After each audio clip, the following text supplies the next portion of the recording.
আসসালামু আলাইকুম। মাশাআল্লাহ, আলহামদুলিল্লাহ, খুব ভালো লাগলো বে সালামটা, উত্তরটা। বসে যান সকলে। আউযু বিল্লাহি মিনাশ শাইতানির রাজীম। বিসমিল্লাহির রহমানির রহিম। আলহামদুলিল্লাহি রাব্বিল আলামিন। আর-রহমানির রহিম, মালিকি ইয়াউমিদ্দিন। ইয়্যাকা না'বুদু ওয়া ইয়্যাকা নাস্তাঈন। ইহদিনাস সিরাতাল মুস্তাকিম, সিরাতাল লাযীনা আন'আমতা আলাইহিম গায়রিল মাগযূবি আলাইহিম ওয়ালাদ-দাল্লিন। সাদাকাল্লাহুল আযীম। আলহামদুলিল্লাহি কাফা ওয়া সালামুন আলা ইবাদিহিল্লাযীনা ইসতাফা, আম্মা বা'দ। فقد قال الله تبارك وتعالى في كلامه المجيد وفي الفرقانه الحميد: أعوذ بالله من الشيطان الرجيم. بسم الله الرحمن الرحيم. إنا نحن نزلنا الذكر وإنا له لحافظون. وقال النبي صلى الله عليه وسلم: خيركم من تعلم القرآن وعلمه، أو كما قال عليه الصلاة والتسليم. আলহামদুলিল্লাহ, আজকের এই সভার নির্ধারিত, নির্বাচিত, মনোনীত, সম্মানিত, যোগ্যতম সভাপতি সাহেব, শ্রদ্ধেয় উলামায়ে কেরাম, দিনদার ইমানদার, আমার সামনে বসে থাকা বাবা জীবন ভাইয়েরা, পদ্মার আড়ালের পদ্মার নাসিনা মা খালারা বোনেরা, রইল শ্রেণীমতো সালাম। আল্লাহ সুবহানাহু ওয়া তাআলার লাখো শুকরিয়া যে আল্লাহ আপনাকে আমাকে বড় ভালোবেসে দিনী মজলিসে বসার তৌফিক দিয়েছে বাবা। তার জন্যে সকলেই মহব্বতের সহিত অন্তর থেকে বলি আলহামদুলিল্লাহ। আগো একটু জোরে সোরে হবে না? একটু জোরে সোরে বলি আলহামদুলিল্লাহ। তারপরে পরে পেয়ারা রাসূল, দয়ার নবী, করুণার আধার আহমদে মুস্তফা মুহাম্মদে মজদুবা, সকলে বলি সাল্লাল্লাহু আলাইহি ওয়াসাল্লাম। তিনার উপরে দুরূদ ও শান্তির ধারা বর্ষিত হোক, বলি আল্লাহুম্মা আমিন। আরো জোরে সোরে বলি আল্লাহুম্মা আমিন। মুহতারাম, এতক্ষণ পর্যন্ত আপনারা মাগরিব থেকে নিয়ে পর্যন্ত অনেক বায়ান ইংলিশে, উর্দুতে, বাংলাতে সব রকমেরই হইল। কি হইল না? হইল না? হইল কি না? তো ইনশাল্লাহ যতক্ষণ ধরে আমরা বসে আছি, একটা কথা বলি, খালি আমি শেষ নয় বাবা, আমার পরে আর একজন আছে। কে জানেন? কে? সুবহানাল্লাহ, এখন মুর্শিদাবাদ জেলায় চলছে খুব, সেটা হলো মৌলানা হাফেজ কারি ইয়াসিন সাহেব। সকলেই চিনেন ইনশাল্লাহ, আমার পরেই তিনি আসবেন। আমি বেশিক্ষণ বলবো না বাবা, তাড়াতাড়ি নেমে যাব। কেন? আল্লাহর রহম, আজকে এই অমরপুর মাদ্রাসা দিল ভরে গেছে, মন ভরে গেছে। কেন জানেন? এই অমরপুর মাদ্রাসায় আগে আমরা যখন পড়েছি তো আল্লাহ আল্লাহ আল্লাহ, বিল্ডিংয়ে থাকার জায়গা হয়নি আমাদের। ওই গম্বুজের ওপরও রাত কেটেছি, এত ছেলে ছিল। কিন্তু সেই মাদ্রাসা আবার ফিরেছে ইনশাল্লাহ। 5 জন কোরআনের হাফেজ দেখলেন, আগামীতে ইনশাল্লাহ ডবল হবে। হবে না? হবে না? কি গজর বলো, হবে না? হবে না? এবং এলাকার মানুষের চাহিদা, এলাকার মানুষের জনপ্রিয়তা, আল্লাহু আকবার। দেখলাম আজকে দেখেন যা বিল্ডিং শুরু হয়েছে, ইনশাল্লাহ এই মাদ্রাসা আরও কাজ উন্নতি আল্লাহ দেবে ইনশাল্লাহ। কিন্তু একটা কথা আপনাদেরকে বলি বাবা, আজকে দেশের পরিস্থিতি বড় খারাপ। কি গো ঠিক কিনা জোরে বলুন? খারাপ না ভালো? কীরকম? যা বিগত 70 বছর এরকম খারাপ মানুষের ছিল না, এত পেরেশানিও ছিল না। ছিল কি? আগে মানুষের অভাব ছিল বাবা, আজ থেকে 20 বছর 15 বছর আগে অভাব ছিল, কিন্তু এত পেরেশান মানুষের ছিল না। কিন্তু বাবা এখন মানুষের সুখ আছে কিন্তু শান্তি নাই। কি গো ঠিক না বেঠিক? জোরে বলুন। কিন্তু সুখ দেওয়ার মালিককে? চিলিয়ে বলুন। শান্তি দেওয়ার মালিককে? আল্লাহ। আল্লাহ যদি শান্তি দেয় তো শান্তি হবে, আর আল্লাহ যদি বলে শান্তি দেব না, শান্তি কেউ দিতে পারবে? চিলিয়ে বলুন। আজকে তো বাবজি শোনা আমার, গোটা ভারতবর্ষের মানুষ আজকে না জানে কি হবে, না জানে কি হবে। দেশে থাকতে পাবো না নাকি? পাবো না নাকি? কি করছে না, করছে না যারা বলো? একটাই কারণ বাবা, সেটা হলো ওই যে কি কি গো, হ্যাঁ এনআরসি, সিএ, এমপিআর নাকি বলে। আজকে এই একটা আতঙ্ক বাবা। কিন্তু একটা কথা আপনাদেরকে বলি বাবা, ভারতবর্ষের প্রধানমন্ত্রীর নাম আগে কিন্তু কেউ জানতো না, 10 বছর 12 বছরের ছেলেরাও জানতো না। কিন্তু এখন বাবা 2 বছর 1 বছরের ছেলে হইলেও জানে। কেউ জানে না? জানে না যারা বলো, জানে কি না? তো আমি গতকালকে আমি পেপার পড়ছিলাম বাবা, পেপার। তো আমার একটা বেটা আছে বাবা 1.5 বছর, তো আমার কোলে বসেছে।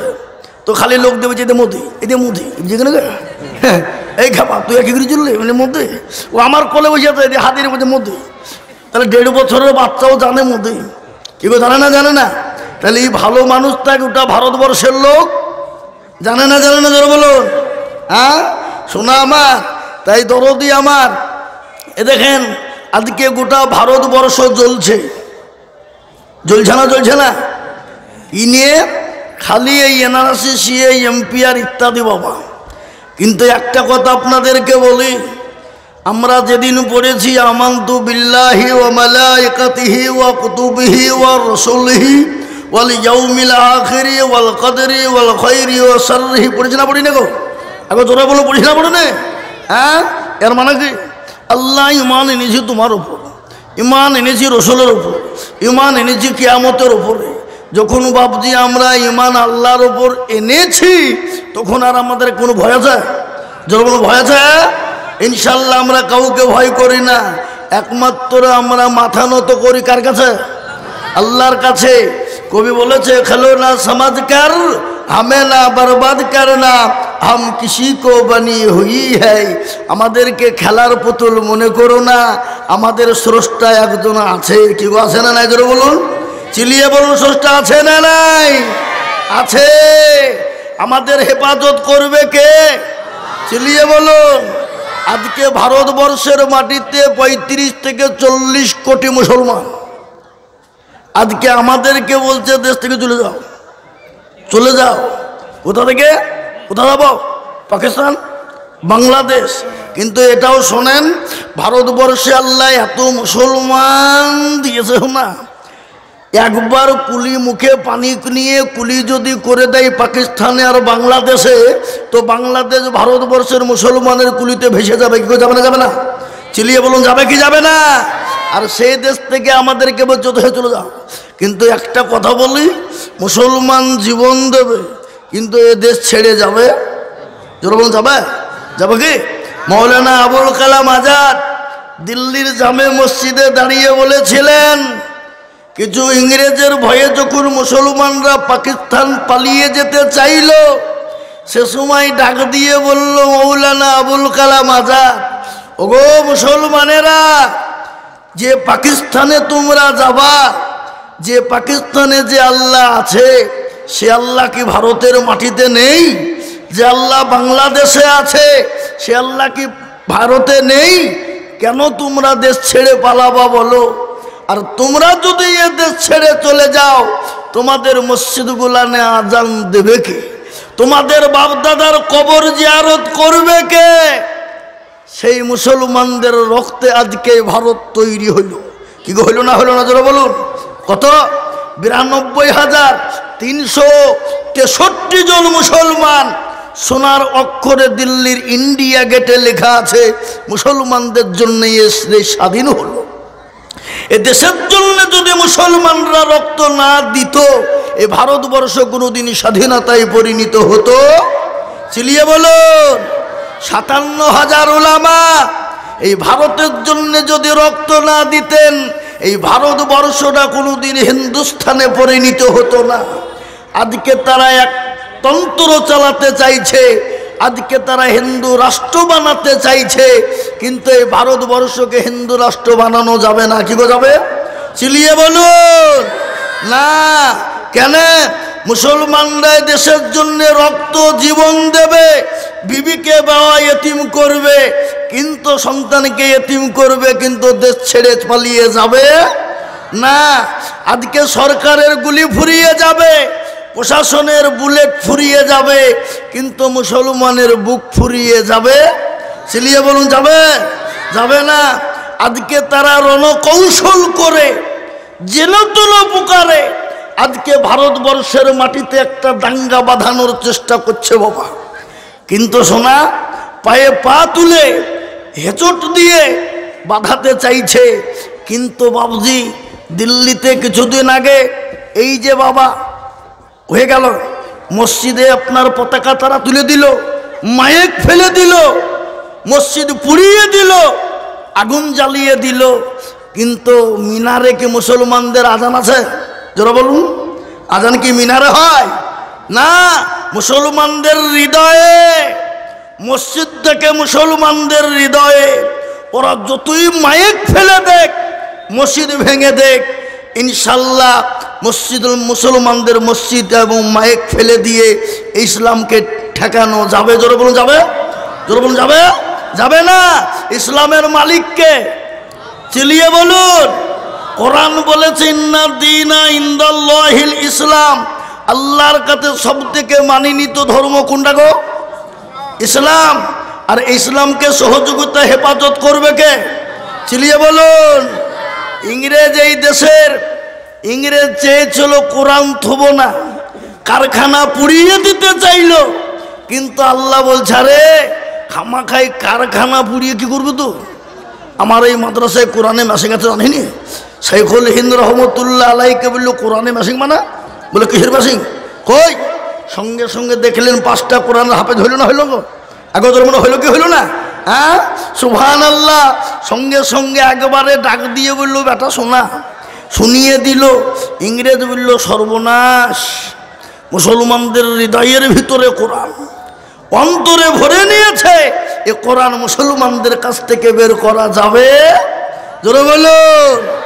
দুনিয়ার মাটিতে ফেরাউন এসেছিল, নমরুদ এসেছিল, আবু জেহেল এসেছিল, আবু লাহাব উতবা সাইবা ইসলামকে মিটিয়ে দিতে। তারা যখন পারেনি এই ইসলামকে কিয়ামত পর্যন্ত মিটানো, চিলিয়ে বলুন যাবে না। কেন? যে ইসলামের বিরোধিতা করবে আল্লাহর গজব তার উপর আসবেই। কি আসবে না? আসবে না? জোরে বলুন। চিনে চীন যে দেশে মসজিদ তালা মেরে দিল, কোরআনের আইন পাল্টে দিল, টুপি খুলে দিল, দাড়ি রাখতে দেবে না, বুরখা পরতে দেবে না, আল্লাহ বলছে দাঁড়া, তুই দাঁড়া। এমন গজব দিল। কি গজব? জোরে বলো কি গজব? Corona virus. এমন ভাইরাস আল্লাহ দিল, আর চীনের প্রধান রাষ্ট্রপতি পর্যন্ত বাবা মসজিদ খুলে দে, মসজিদে দৌড়া, কোরআন পড়তে যাও, বুরখা পরো, দাড়ি রাখো, টুপি পড়ো, যত আইন ছিল সব তুলে নিয়ে বলছে তোমরা চালু করো। কেন? করোনার ভাইরাসের ভয়ে। এবং আজকে চীনের মাটিতে যে দেশে মুসলমানদেরকে বেশি হত্যা করা হলো, সেই দেশে আজকে দলে দলে কাফের বেঈমানেরা মুসলমান হওয়ার জন্য লাইন লেগেছে। বলুন আলহামদুলিল্লাহ।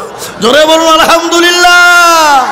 আজকে যারা মসজিদ ভাঙছে, আজকে যারা মসজিদের মিনারের মাইক বন্ধ করে আজান বন্ধ করে দিচ্ছে, একদিন তারাই মসজিদের জন্য আশ্রয়ের জন্য আসবে। বলুন ইনশাআল্লাহ, জোরে বলুন ইনশাআল্লাহ।